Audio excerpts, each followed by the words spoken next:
I just want to remind Mr. President that what is happening in the Sahel is only the consequence of what was done in Libya.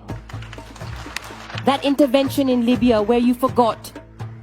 When I speak of you, I am not talking about you personally, I am talking about your position. Instance of the African Union. Mr. President, as you like to say, we are in Mali to help Mali. If we hadn't come to the Sahel, there wouldn't be a government in Mali right now. I want to tell you that if it weren't for Africans, there wouldn't be a France today. We are connected. We are connected. We are connected. Stop saying that you came to help us. No, because terrorism doesn't only threaten Mali. You are threatened as well. Stop making us feel guilty by putting us in the position of victims.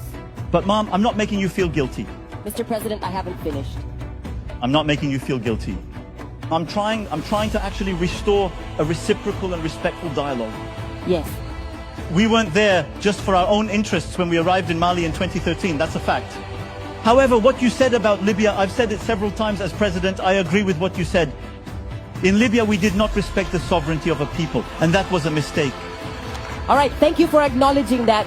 And if you recognize that, you'll see that what is happening in the Sahel is only the consequence of that intervention. So you are in the Sahel to correct the mistake you made in Libya. And in trying to correct those mistakes, you are making other mistakes. Mr. President, I remind you that foreign military intervention has never solved a problem. What is Libya like today? What is Afghanistan like today? So military intervention is not going to fix things. I don't want my country to end up like Libya. Take responsibility, and above all, stop saying that you are here to help us. No, you are not here to help us.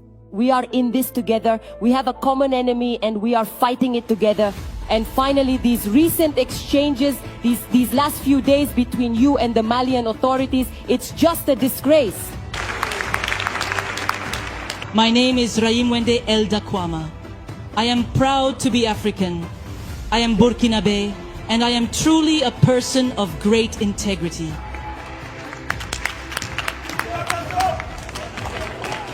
Thank you.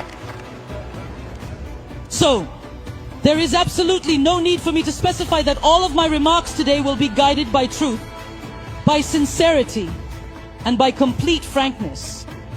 Without any filter, Mr. President. My point will revolve around all these perceptions. And if we are to talk about perceptions and these false concepts that are incompatible with the reality of our people, we must especially address the outdated, unsuitable, and demeaning vocabulary that still appears in your speeches and in those of your institutions when you speak to Africa or when you raise funds to help Africa. Among these expressions, there is one that always catches my attention and in the end bothers me. Development aid. Mr. President, aid, as long as it does not help, as long as it does not lead to freeing oneself from aid, as Thomas Sankara said, must be done away with. Because aid, that kind of aid, makes one a slave. This kind of aid prevents people, populations from making it on their own, through their own abilities, because they are capable of it, Mr. President, and you should know that. The best is within each of us, no matter our origin. So I will continue by quoting here the late Joseph Kizervo, an African intellectual. Surely you know him, you read a lot. Isn't that right, Mr. President? He said, and I quote, "You don't develop people, people develop themselves." End of quote. So if you can't develop people, you also can't help them develop. Development aid has been circulating in Africa for nearly a century. It doesn't work. You should know that Africa will develop itself through its local potential and that of its diaspora, and certainly in interdependence with other nations on the planet, but above all, through healthy collaborations. I repeat, healthy, transparent, constructive. There are bright minds and there are also investors in Africa. We are already innovating in Africa. And if this relationship we envision is not co-constructive, we don't want it. It has been said that the devil cometh not. So is it over? So it's over with expressions like Save Africa. Let's help develop Africa. There are so many miserable people over there. It's over, Mr. President.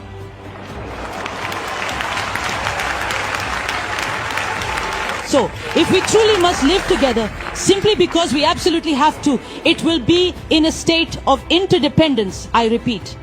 But above all else, it must be in mutual respect and a deep appreciation for one another. This is the only way forward. Mr. President, you wanted this summit to be different. You called on us, civil society, fully aware that all we can do is say what we think. You are a president, you can make decisions, so let everyone take responsibility at this summit. Mr. President, I'm going to propose some concrete actions to you. Do you know? I think you do. The AFD, the French Development Agency, will soon turn 80 years old. This is an opportunity to do things different. Start by changing the name and change the substance as well.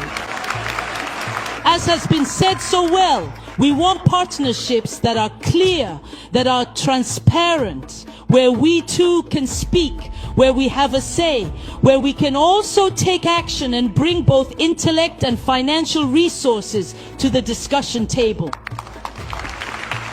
I will finish. I will finish because I really enjoy exchanging with Mr. President. But I will finish. And I invite you to visualize this with me. If the relationship between African countries and France were a cooking pot, know that this pot is very dirty. It is stained by only a superficial acknowledgement of the abuses committed. It is stained by corruption. It is stained by a lack of transparency. It is stained by demeaning language. It is dirty, Mr. President. I invite you to scrub it clean. Through concrete actions. I have already proposed actions, now you begin. My friends will do it too. If you absolutely refuse to wash this dirty pot, and if you still insist that you want to cook our dinner in it anyway, then I am telling you right now that I simply won't eat a single bite of that food. We will no longer be able to eat, and the continent of Africa will no longer be able to eat. The meal. Just listen to this. The meal. The meal. The delicious meal will soon be ready, but you will be the only one sitting at the table with such a difficult appetite. A word to the wise.